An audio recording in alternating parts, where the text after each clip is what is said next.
नमस्कार मंडळी. आज आपण पाहतोय उकडीचे मोदक. मोदक पिठी न वापरता तांदळापासून मोदक कसे बनवावेत आणि ज्यांना उकड जमत नाही त्यांच्यासाठी तर अतिशय युजफुल हा व्हिडिओ आहे.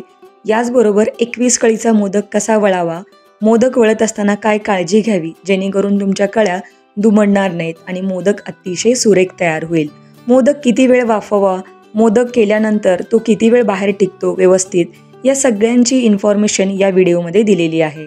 जर तुम्ही नवशिके असाल किंवा नवीन पहिल्यांदाच प्रयत्न करणार असाल तर काय काळजीपूर्वक तुम्ही मोदक बनवले पाहिजेत, या सगळ्यांची इन्फॉर्मेशन मी यामध्ये दिलेली आहे. तर चला आता आपण वेळ न लावता रेसिपीला सुरुवात करूया. हा मोदक तुपाबरोबर खाण्यासाठी अप्रतिम लागतो, जणू काही स्वर्गसुखच.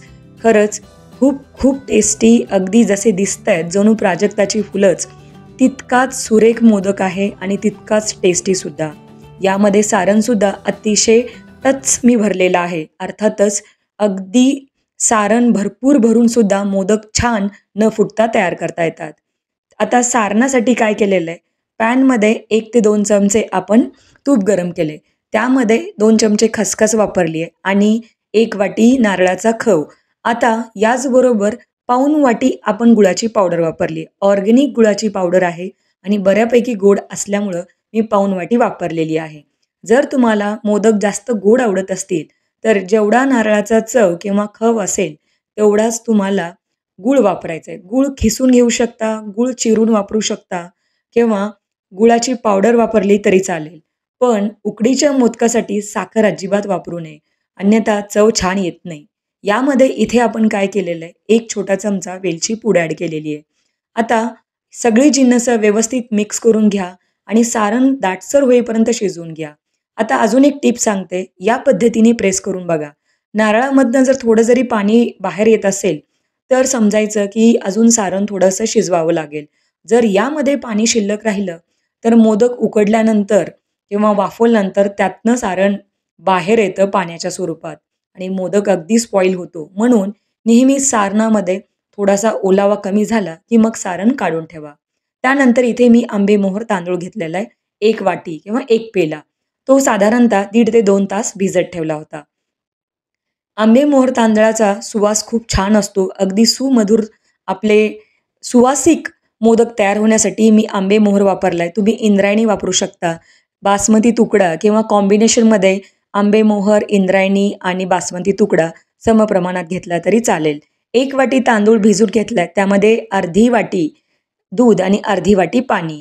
कारण जेवढा तांदूळ असेल तेवढंच पाणी लागतं. त्यामुळं समप्रमाण ठेवले दुधाचं आणि पाण्याचं आणि 1 चमचा साजूक तूप. तूप जास्त टाकू नये, अन्यथा मोदक वाफवल्यानंतर त्याचं तोंड ओपन होतं किंवा मोदक सुटतो असं म्हणता येईल. अशा प्रकारे मिक्सरमध्ये अगदी बारीक पेस्ट करून घ्या, म्हणजे कुठेही रवाळ टेक्स्चर असता कामा नये आणि पॅनमध्ये टाकून सतत हलवत राहा. सगळ्यात महत्त्वाची टीप, पॅन अजिबात गरम राहता कामा नये. जर सुरुवातीलाच पॅन गरम असेल तर हे मिश्रण चिकटून जाईल आणि कडक होण्याची शक्यता असते. त्यामुळं पॅन हा थंडच असावा, त्यामध्ये हे मिश्रण टाकायचं आणि गॅसची फ्लेम लो ठेवूनच आपल्याला पूर्णपणे हे मिश्रण घट्टसर होईपर्यंत सतत हलवत राहायचं आहे. असं केल्यामुळं एकही गाठ या पिठामध्ये तयार होत नाही आणि जर गाठी होतच असतील तर या पद्धतीने तुम्ही पळीने किंवा चमच्याने सतत हलवून याचा गोळा घट्टसर होईपर्यंत आपल्याला हे व्यवस्थित मिश्रण शिजवून घ्यायचं आहे. म्हणजे ज्यांना पाण्यामध्ये पीठ टाकून, उकड टाकून जमत नसेल त्यांनी ही पद्धत जर केली तरीसुद्धा मोदक अप्रतिम तयार होतात. तुम्ही पाहू शकता अशा प्रकारे पीठ तयार झालं पाहिजे, अगदी लोण्याचा गोळा. आता याला अजून थोडंसं गरम असतानाच मळून घ्यायचं. पिठाचा गोळा तयार झाला की मग आपण तो ताटामध्ये काढून घ्यायचा. कोमट असतानाच आता आपल्याला हे पीठ मळून घ्यायचं आहे या पद्धतीने. तुम्ही पाहू शकता मी हाताच्या तळहाताचा वापर करून जर यामध्ये एखादी गाठ असेल तर ती फोडून घेऊन या पद्धतीने पीठ अगदी मऊसर मळून घेतलंय. अशा प्रकारचं जर पीठ असेल तुमचं तर ही मोदकची जी काही पिठी किंवा हे जे काही पीठ आहे थंड जरी झालं तरी यापासनं मोदक छान वळता येतो. मोदकाची पिठी वापरून केलात तर बऱ्याचदा असं होतं ना की पीठ थंड होऊ नये म्हणून आपण त्याला झाकून ठेवतो, मग आपण त्यापासून मोदक बनवतो. याचं पीठ जरी थंड झालं तरी काही हरकत नाही, अगदी छान मोदक तयार होतात. बघा, थोडंसं पिठाचा गोळा घेऊन दाखवते हातावर, किती सुंदर याचं पीठ तयार झालेलं आहे.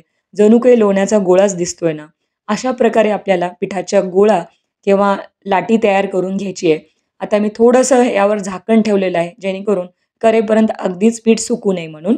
आता पिठी वापरू शकता. मी फक्त हाताला लावण्यासाठी घेतलंय. नाही घेतलात तरी चालेल. शक्यतो असं पीठ केल्यानंतर लागत नाही. पण मी हातावर पारी करत असताना पिठाचा वापर करते. तुम्ही पाण्याचा वापर करू शकता किंवा हाताला तूपसुद्धा लावू शकता. अशा प्रकारे हातावर खोलगट वाटी तयार करून घ्या. आता बऱ्याच जणांना पहिल्यांदा जर करत असतील, तर अशा प्रकारची पारी तयार करता येत नाही. मग अशा वेळी दुसरा पर्यायसुद्धा याच व्हिडिओमध्ये मी दाखवलेला आहे. आता पारी एकसारखी असावी, कडेनी पातळ आणि आतमध्ये थोडीशी जाडसर. म्हणजे मोदक वाफवल्यानंतर किंवा त्याचा बेस हा तुटणार नाही. म्हणून या पद्धतीने पारी तयार करून घ्या आणि मधल्या बोटाच्या सहाय्यताने जेवढ्या जवळ शक्य आहेत, तेवढ्या कळ्या घालून घ्या किंवा पाडून घ्याव्यात. अशा प्रकारे कळ्या आपल्याला तयार करायचे आहेत. तुम्ही पाहिलं ना, अतिशय सोपी पद्धत आहे. तांदूळ भिजवायचे आणि मिक्सरमध्ये सरळ-सरळ ग्राइंड करून ते शिजवून घ्यायचे. आता इथे आपलं सारणही छान तयार झालंय आणि सारण नेहमी थोडंसं थंड होऊ द्यावं. गरम-गरम सारण कधीच भरू नये.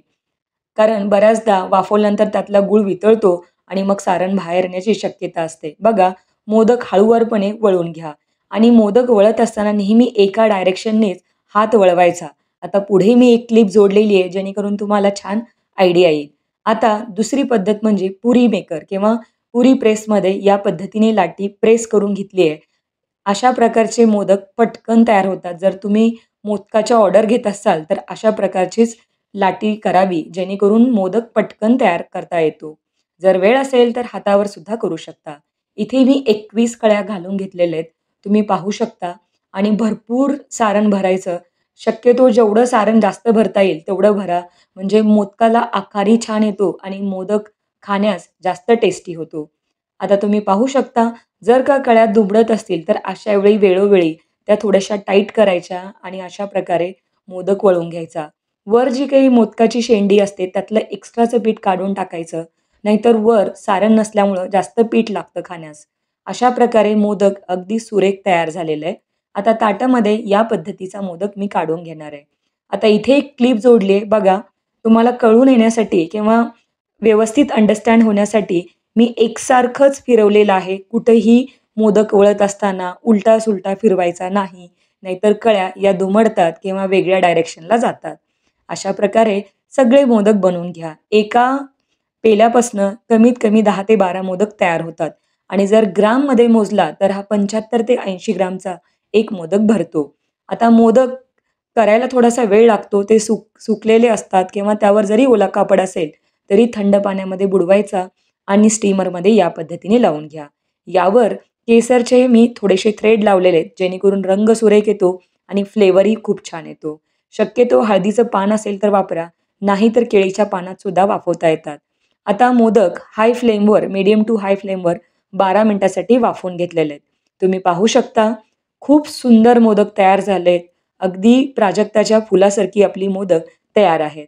हे मोदक तुम्हीही ट्राय करा. मोदक थंड झाले की मग तुम्ही पॅक करून सेलसाठी किंवा विकत असाल तर विकू शकता.